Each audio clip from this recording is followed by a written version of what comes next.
Hi, this is Randy from Fried Eggs Golf, and today I'm going to be doing a club review on the new 2016 line of Wilson irons. Been getting a lot of questions on these irons because people complain about there not being a lot of reviews out there. So what I'm going to do is I'm going to take the 5 current models that Wilson offers, and we're going to compare them side by side on the launch monitor with the numbers, and I'll give you a little bit of feedback as far as how they feel and how they perform and how they look to me. First iron I brought with me today is the FG Tour 100 iron, which is their classic blade style iron. Not much technology here, very thin sole, very thin top line, very small face.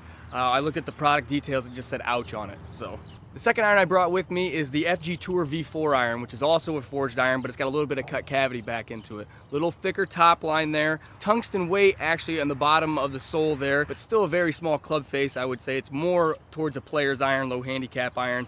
Next is the FG Tour F5 iron, which once again is a forged club head, even deeper cut cavity yet, which they call a speed sole, which offers a little bit faster ball speed on miss hits. Also a stabilizing bar that fills in the cavity back there to help offer a little bit of forgiveness. So it's got a little thicker top line, little thicker bottom sole there, a little larger club face. I would compare it to the Ping I series as far as how it looks aesthetically to me sitting over it. So we'll test that one out.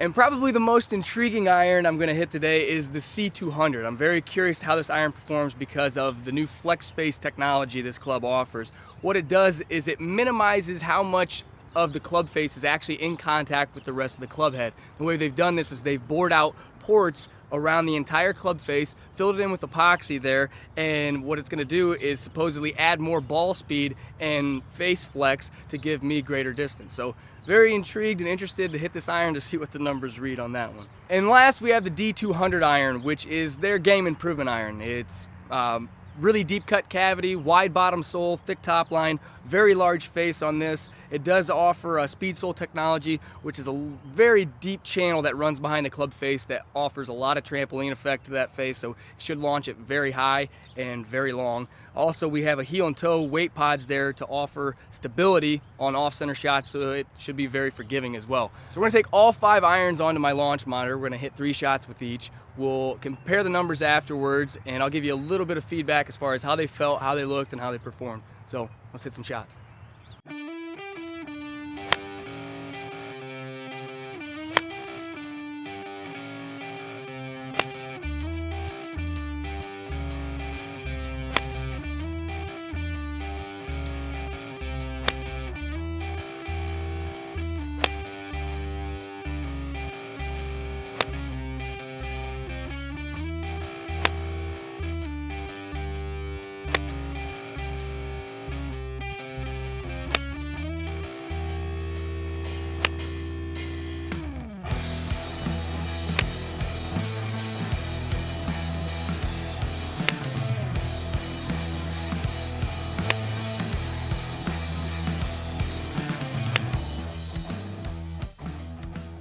I just got to hitting 3 shots with each club there, so let's go ahead and dive right into the numbers. First I hit the FG 100 iron, which you can see there, average launch angle at 17.1. Spin rate was 7,300, and the carry distance was 163 yards.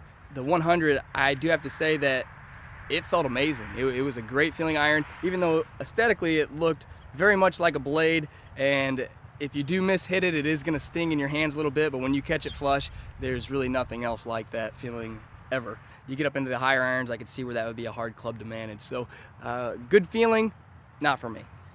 Next we had the FG V4 iron, which if you take a look there, we're at 17.5 degrees launch angle. Backspin was a little over 6,800 RPMs of spin, and carry distance 169 yards. These are a little bit closer to the numbers that I expect when I hit a 7 iron. It felt amazing, it felt like a forged iron, but I could tell that when I mishit it, it did offer some forgiveness. It didn't ring in my hands, and it still gave me pretty decent numbers there. So moving on from there to the last forging, you have the FG F5 iron. We take a look at the numbers of the F5 there. You have 18-degree launch angle, backspin a little over 6,600 RPMs of spin, carry distance 167 yards in the air. So this iron was, it's kind of that tweener. It looks like more of a, I guess, a midway between a player's iron and a game improvement iron. And I think that, I don't think I hit this one quite as well as I did the V4. But having said that, it felt great. A lot of forgiveness built into this club head, so if you're looking for something with great feel but you need a little bit of help, that's a good iron to look at. Moving on from there, we have probably the most interesting iron for me was the C200, and if you take a look there, it launched at 17.7 degrees launch angle, backspin just over 6,700, carry distance 175 yards in the air. So this thing was a bombshell coming off the face. It felt fast. I was a little worried about the feel, but it felt amazing. Since much of that face is disconnected, I was worried about it being a little dampened. Didn't do that at all. It actually felt very connected. It felt very solid, and the ball went a mile and it went high. So this is a very easy to hit iron, very fast iron. So if you're kind of a mid handicapper and you're looking to pick up some distance, the C200 iron is probably one that you should at least try out because this thing came off fast. Last but not least, the D200 iron, which we could take a look. The ball speed was just under what we saw in the C200, but the launch angle at 16.9, backspin just over 6,200. Carry distance was at 175 yards, so it went just as long as the C200 did, but from my experience, it didn't feel quite as well as the other irons did. It was definitely a game improvement iron. You could tell by the width of the top line, the width of the sole, really deep cut cavity back there. So if you're a higher handicapper looking to get the ball up in the air and out there as far as you can, D200 iron is probably the best bet. In conclusion, I would say the V4 is probably the best fit for me. However, I was most excited to hit the C200. It felt amazing. I just wanted to keep hitting shots with it to see how far they would go and how high they would go. But other than that, I think they are a great performing iron. If you have the opportunity, go out and try one or try all of them and see which one best fits into your game. So thanks for watching the video. Hopefully you learned something, and hopefully if you have any questions or comments like that, you stick them down in the comment section below. But subscribe to the channel, and until next time, we'll see you later.